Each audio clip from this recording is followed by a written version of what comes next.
ఇప్పుడు స్టార్ట్ అవుతుంది సీజన్. ఈ సీజన్లో చాలామందికి భయం కలిగించేది, చాలా సందర్భాల్లో అందరికీ ఉన్న సమస్య దగ్గు. ఈ దగ్గు చాలా దీర్ఘకాలంగా ఉంటుంది, కొంతమందిలో కొన్ని రోజులకే తగ్గిపోతూ ఉంటుంది. ఈ దగ్గుకు సంబంధించి ఎటువంటి జాగ్రత్తలు తీసుకోవాలి, దగ్గు వస్తే ఎటువంటి ఆహారం తీసుకోవాలి అనే దాని గురించి నేను మీ ముందుకు వచ్చాను. జనరల్గా చలికాలంలో కావచ్చు, వర్షాకాలంలో కావచ్చు దగ్గు స్టార్ట్ అవుతుంది. కొంతమందికి వైరల్ ఫీవర్స్ ఉన్నప్పుడు జలుబు, దగ్గు ఆటోమేటిక్గా ఉంటుంది. ఇంకొంతమందికి సైనస్ ప్రాబ్లమ్స్ ఉన్నా, లేకపోతే ఇంకా వాళ్ళకి వైరల్ ఇన్ఫెక్షన్స్ ఉన్నా, ఇంకొంతమందికి ఆస్తమా ఉన్నా, లేక ట్రాన్స్లైటిస్ ఉన్నా, తర్వాత బ్రాంకైటిస్ ఉన్నా, నిమోనియా ఉన్నా కానీ దగ్గు అనేది వస్తూ ఉంటుంది. వీళ్ళల్లో సిమ్టమ్స్ ఎలా ఉంటాయి అంటే, ఇప్పుడు కామన్గా దగ్గు అనేది ఒక వ్యాధి లక్షణమే కానీ అదొక వ్యాధి కాదు, దీర్ఘకాలికమైన వ్యాధి అసలు కానే కాదు. 2 రోజుల్లో వస్తుంది, తగ్గిపోతుంది. అదే కనుక 2 రోజులు, ఒక వారానికి మించి 2 వారాలు, 3 వారాలు అట్లా తరచూ దగ్గు వస్తుంటే అది నిమోనియా కింద కావచ్చు, బ్రాంకైటిస్ కింద కావచ్చు, మనం టీబీ కింద కావచ్చు నిర్ధారణ చేసుకోవాల్సిన స్థితికి వస్తాం. జనరల్గా ఏంటంటే వీళ్ళు ఈ సీజన్లో ఏంటంటే మార్నింగ్ కొంతమందికి ఆస్తమా సైనస్ ప్రాబ్లం ఉన్న వాళ్ళకి గాలిలో నుంచి కావచ్చు, లేదా బ్యాక్టీరియా అనేది ముక్కు ద్వారా వెళ్తుంది లోపలికి వెళ్ళి అది ఊపిరితిత్తుల్లోకి చేరుతుంది. ఆ ఊపిరితిత్తులో అదేంటంటే డిఫెన్స్ మెకానిజం అనేది స్టార్ట్ అవుతుంది బాడీలో.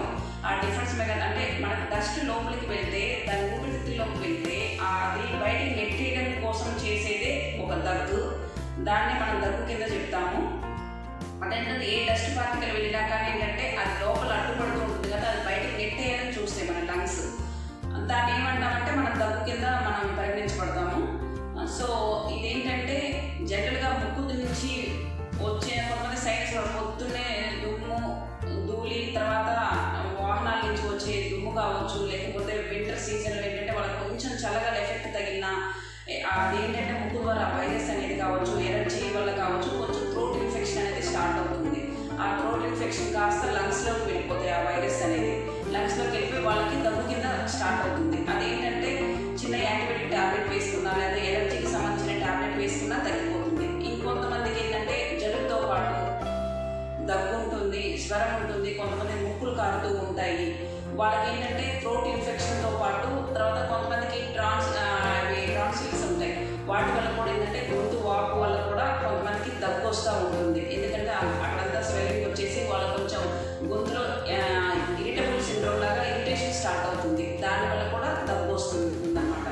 ఇంకొంతమందికి ఏంటంటే యాసిడ్ లోపల మనం తీసుకోవాల్సిన పదార్థాలు ఏమైనా ఆహార పదార్థాలు, పురుగుకు సంబంధించిన ఏమైనా పదార్థాలు తీసుకున్నాం, యాసిడ్ ఫామ్ వల్ల కూడా ఏంటంటే కొంతమందికి అవి ఇరిటబుల్ సిండ్రోమ్గా మారి దగ్గు అనేది వస్తుంది. ఎప్పుడైతే దగ్గు స్టార్ట్ అయితే కొంతమందికి జ్వరంలో ఉన్నప్పుడు ఏంటంటే వాళ్ళు ఏ ఫుడ్ తీసుకోవాల్సిన టైంకి తీసుకోకుండా, ఇంకే మిగతా అంటే కన్వీనియంట్ టైంలో తీసుకోకుండా టైం కాని టైంలో తీసుకోవడం వల్ల ఏంటంటే అది సెక్రేషన్స్ ఫామ్ అయ్యి, యాసిడ్ ఫామ్ అయ్యి వాళ్ళకు కూడా దగ్గు అనేది స్టార్ట్ అవుతుంది. అదేంటంటే అదొక వైరల్ ఫీవర్స్లో అటాక్ అయ్యేది. అది 2-3 డేస్లో తగ్గిపోతుంది, లేకపోతే వారానికి తగ్గిపోతుంది. ఇంకొంతమందికి ఏంటంటే వారం తర్వాత దగ్గు స్టార్ట్ అయ్యి, థ్రోట్ ఇన్ఫెక్షన్ స్టార్ట్ అయ్యి, లంగ్స్లో కొంచెం ఊపిరి తీసుకోవడానికి ఇబ్బందిగా ఉండడం వాళ్ళని పొడి దగ్గు వస్తుంటుంది అనమాట. అది పొడి దగ్గు. వాళ్ళకి ఏంటంటే తెవడ పడదు, కంటిన్యూస్గా 2 వారాలు కావచ్చు, 3 వారాలు కావచ్చు, తెవడ పడకుండా పొడి దగ్గుగానే స్టార్ట్ అవుతుంది. అదేంటంటే కొంతమందికి టీబీ కింద కన్వర్ట్ చేసుకోవచ్చు, ఇంకొంతమందికి ఏంటంటే నిమోనియా కింద మారిపోతూ ఉంటుంది. ఆ నిమోనియా వచ్చిన వాళ్ళకి ఏంటంటే లాస్ట్లో తెవడ స్టార్ట్ అవుతూ ఉంటుంది. ఆ తెవడ ఏంటంటే కొంతమందికి ముక్కుల ద్వారా ముందుకు వస్తుంటుంది ఆ చీమిడి అనేది. ఇంకొంతమందికి ఏంటంటే లోపల రసాల్లాగా ఆ స్రవాలు ఒకటి, ఆమ్లాలు ఒకటి వెనక్కి ముక్కులో కూడా వెనక చర్మం ద్వారా వెనక్కి గొంతులోకి వెళ్ళిపోయి అవి శరీరంలో కలిసిపోతాయి. కాబట్టి అట్లా తెవడ ఫామ్ అవుతుంటుంది. అట్లా వెళ్ళిపోయే వాళ్ళకి దీర్ఘకాలంగా తెవడ ఫామ్ అయిపోయి అది మోషన్ ద్వారా కావచ్చు, లేకపోతే ఇంకా నోటి ద్వారా కావచ్చు వస్తుంది. ముక్కులో నుంచి, గొంతు నుంచి కాదు వాళ్ళకి. అలా నిమోనియా స్టార్ట్ అవుతూ ఉంటుంది. రకరకాల ప్రాబ్లమ్స్తో ఈ దగ్గు అనేది ఉంటుంది. ఇంకొంతమందికి ఏంటంటే బాగా దీర్ఘకాలంగా 6 నెలలు కావచ్చు, 8 అసలు కంటిన్యూస్గా దగ్గుతూనే ఉంటారు, పొడి దగ్గు అనమాట. వాళ్ళకి ఏంటంటే అది టీబీ అనమాట. వాళ్ళకి ఆ తెవడ కూడా పడుతూ ఉంటుంది. వాళ్ళు ఏంటంటే దగ్గరలో ఉన్న మన హాస్పిటల్కి వెళ్ళేసి చూపించుకుంటే వాళ్ళకి ఏంటంటే ఆ తెవడని టెస్ట్ చేస్తే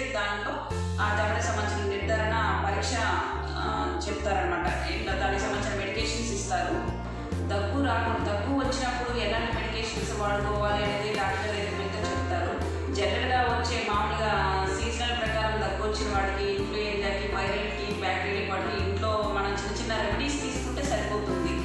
అది ఏంటంటే తులసి, అల్లం అనేది ఎక్కువగా తీసుకుంటూ ఉందాం. మార్నింగ్ తులసి, తర్వాత పుదీనా, కొత్తిమీర ఎప్పుడు కలిపిన రసాయనం తాగుతాం. దాంట్లోనే కొంచెం అల్లం వేసుకొని ఆ కషాయం పెట్టుకొని పొద్దున్న వేడి కషాయం తాగితే గొంతులో ఏమన్నా ఇన్ఫెక్షన్స్ ఉన్నా లేకపోతే లంగ్స్లో కఫం లాంటిది ఏమన్నా ఉన్నా కానీ మొత్తం క్లియర్ అవుతుంది.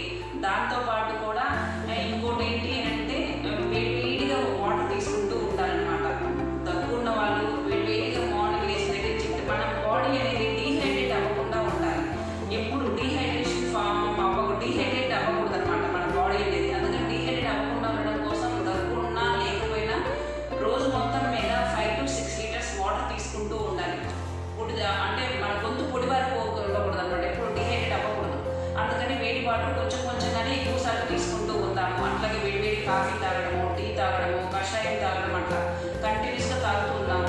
ఈ సీజన్ టైంలో ఈ 3 months 4 months పాటు వర్షాకాలం కావచ్చు, ఈ వింటర్ సీజన్ మొదలవుతుంది కాబట్టి ఈ సీజన్ వేడిగా ఫుడ్ తినడం నేర్చుకోవాలి. నిల్వ ఉన్న ఫుడ్ లేకపోతే ఫ్రిడ్జ్లో ఉన్న ఫుడ్ లేకపోతే నిన్నటి ఫుడ్ ఈరోజు తినడం అట్లా వేడిగా ఫుడ్ వండిన 40 నిమిషాల్లోనే తినేటట్లు చూసుకుందాము. ఏదైనా సరే తర్వాత ఏంటంటే సూపులు తాగడం, అట్లా వేడిగా సూపులు తాగుతూ ఉంటే ఆ గొంతులో ఏమన్నా ఇరిటేషన్ ఉన్నా కానీ, థ్రోట్ ఇన్ఫెక్షన్స్ ఉన్నా కానీ ఏంటంటే మొత్తం క్లియర్ అవుతూ ఉంటాయి.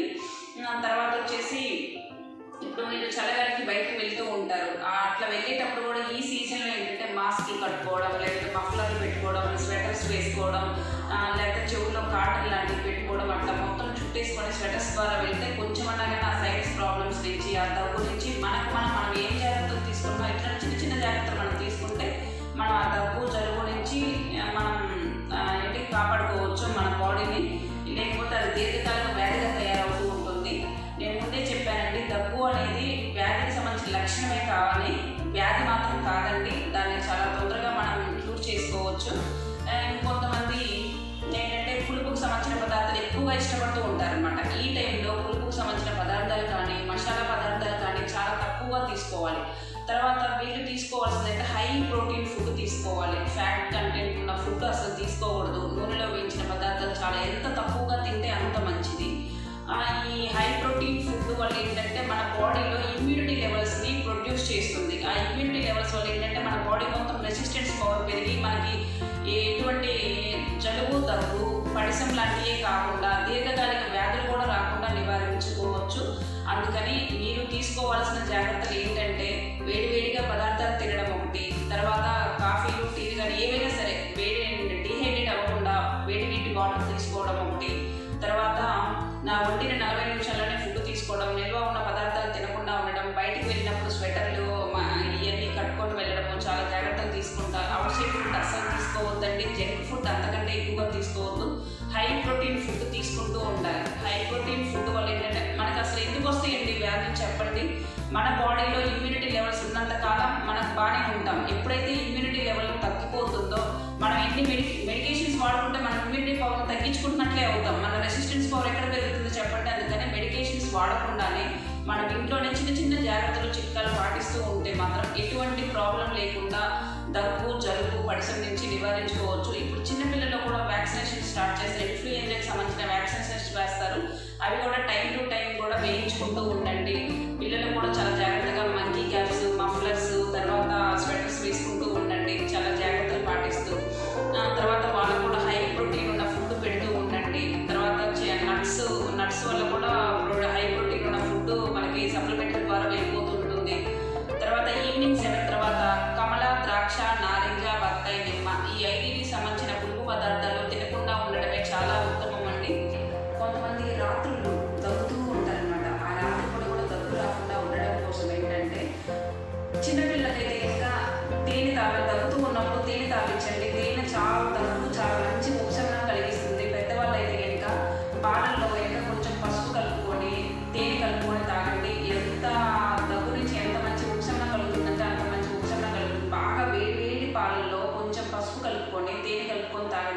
మంచిగా ఉపశమనం దొరుకుతుంది. తర్వాత తినిన వెంటనే కొంతమంది పడుకుంటూ ఉంటారు, మధ్యాహ్నం కావచ్చు రాత్రి కావచ్చు, అట్లా తిన్న వెంటనే కూడా పడుకోవద్దండి. తిన్న తర్వాత ఒక 2 గంటలు గ్యాప్ ఇవ్వండి.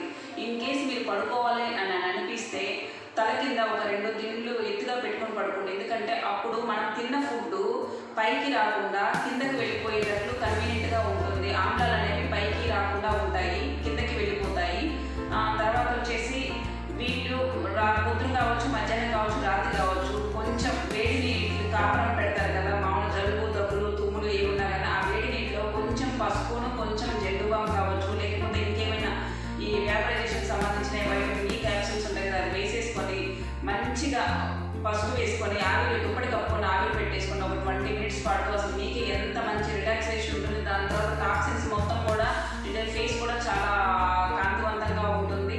తర్వాత కూడా మనము యోగాలో కూడా ది బెస్ట్ ఆసనాలు ఉన్నాయండి. మీరు ఎర్లీ మార్నింగ్ వేసి వర్కౌట్స్ ఒక 20 మినిట్స్ నుంచి 30 మినిట్స్ ఈ ఆసనాలు వేస్తే మీకు ఇమ్యూనిటీ లెవెల్స్ పెరుగుతాయి. జలుబు దగ్గు నుంచి కూడా మంచి ఉపశమనం కలుగుతుంది.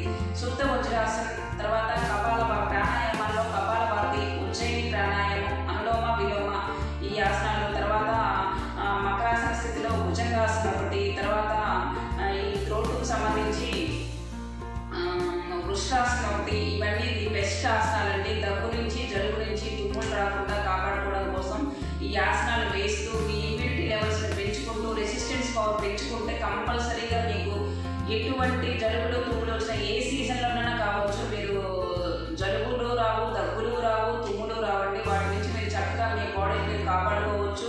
తర్వాత వెయిట్ రిడక్షన్ కూడా ఉంటుందండి. సూర్య నమస్కారాలు కూడా ది బెస్ట్ అండి. దగ్గుకు సంబంధించి వీటికి సంబంధించి సూర్య నమస్కారాలు కూడా రోజు మొత్తం మీద ఒక 12 సెకండ్ల పాటు సూర్య నమస్కారాలు వేసుకోండి.